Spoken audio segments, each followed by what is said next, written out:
That's what I think about with depression. You're getting up, you're going to work, you're running a business, you're a great wife, significant other, great parent, and you appear happy, and then you come home and you just feel empty, and you maybe you cry, maybe you don't, but there's some disconnection. That's what depression looks like. We're going to step into depression. So Okay. no, and especially like we talked about dealing in this pandemic. Yeah. So if one is diagnosed with depression, how can you educate someone without sounding like you're not a capable person, or incapable person, I should say, if you have it. Yeah, and I think with depression, it's another one of those things. There's a huge stigma attached to depression, especially in the Black community, because, oh, just get over it. Why are you sad? You should be grateful. You have too much to be thankful for to be sad. Maybe you should just pray on it. But we can pray and get help and get educated on depression.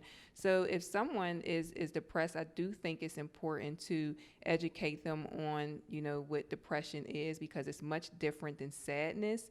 When I'm educating people, I like to use metaphors because people connect with like metaphors and stories better. I think a depression is like an invisible injury. It's something that you can't see. So, and people call it functional because it's the common professional who appears on the exterior, like what you and Robin were talking about, wearing a mask. That's what I think about with depression. You're getting up, you're going to work, you're running a business, you're a great wife, significant other, great parent, and you appear happy, and then you come home and you just feel empty, and you maybe you cry, maybe you don't, but there's some disconnection. That's what depression looks like. You're getting up and making it happen and working, you're successful, you're achieving things, but there's still this like emptiness that's within you, and that's depression. Now, if someone is sad, sadness is temporary. You can kind of work through that sadness. You're probably not going to be sad every day, but with depression, it's something within you that you can't see, and with depression and other mental health conditions, they're chemical imbalances, and it's something that some people need medication for because it's very severe, and some people don't. There are evidence-based strategies that can help people work through depression.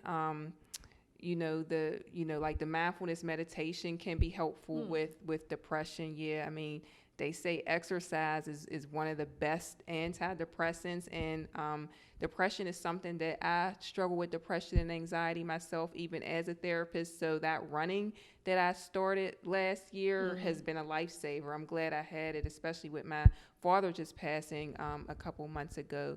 But the main thing I really help my clients with is just, when they wake up, like how Robin was talking about meditating, when you're waking up, that's really the most important time in your day, because the neurons in our brains are firing, like they're up and they're ready to go. So we want to take advantage of that. So you do want to take that time to just notice, like, to try to get in your body. And for some people, that's meditation. For some people, that's prayer. For some people, that's exercising. But if you're just getting up and you're going and going and going, and you have something like depression or anxiety or even, complex trauma, mood disorder, or, PTSD, it's going to make it worse for you.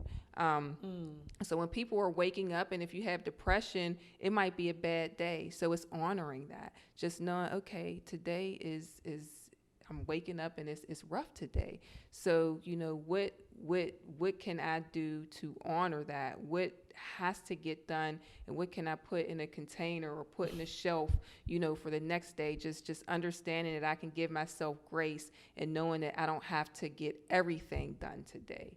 Wow. So, just trying to take that approach, just accepting that, depression is something that you have, just like if you had a condition like diabetes or high blood pressure or, cardiovascular or something like that, because it is a medical condition that every day is not going to be a great day. There are going to be some challenging days, and there are going to be some really good days, and there are going to be some days in between. So just really taking a temperature of where you are and what you can do to get through that day. Wow. Because I guess I'm healthy, because I do that sometimes. Like, okay, today is not the day, and I start putting certain tasks, and I just that's the day I might watch TV, read.